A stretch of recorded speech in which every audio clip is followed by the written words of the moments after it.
Welcome to Blueprints Unsealed, a series of reflections and thought depicting the life and times of society's most influential people, ideas, and culture. In this segment, we will learn about the dark origins of the British royal crown.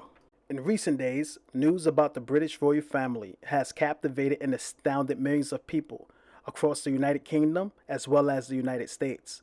Meghan Markle, the newest addition of the British royal family through marriage, did a one-on-one interview with Oprah Winfrey, unraveling layers of struggles she faced during her time in the royal palace.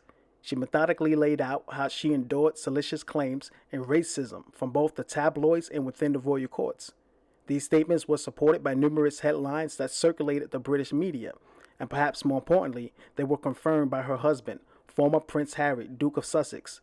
But one of the most intriguing revelations unsealed through this interview is the mentioning of this invisible contract behind the walls that Prince Harry alluded to.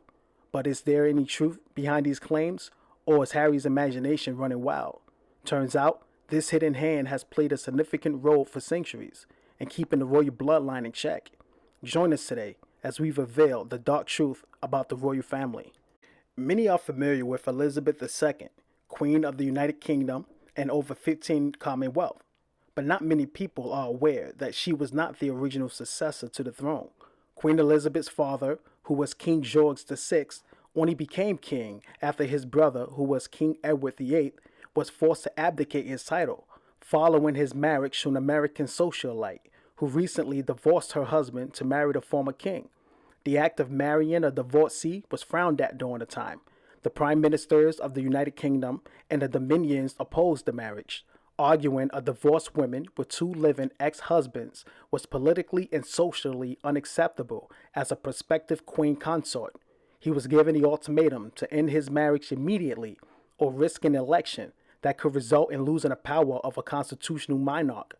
He chose to step down, giving rise to King George VI. However, it appears that the press at the time was well aware of his offensive acts, but they agreed to keep the matter a secret and out of the public view. However, if the press had released this information to the public at the time Edward VIII became king, it's likely he would have jeopardized the entirety of the kingdom, which may have forever changed the lineage of the kingdom we know today. During the final days of Princess Diana's life, the newspapers and tabloids were relentless in their smear campaigns against her, recalled her brother. She appeared on the cover of many British magazines for months at a time. According to Diana's former butler, Paul Burrell, he could attest that he was with Diana when she was hounded by reporters. He also mentioned that he witnessed the photographers chasing her like an animal. In 1993, Diana sued a media company for taking private pictures of her exercising in a gym. This was the first time someone from the royal family has used the court system to seek a legal remedy. They eventually settled out of court for an undisclosed amount. As the years progressed, the paparazzi's pursuits grew more brazen and sinister.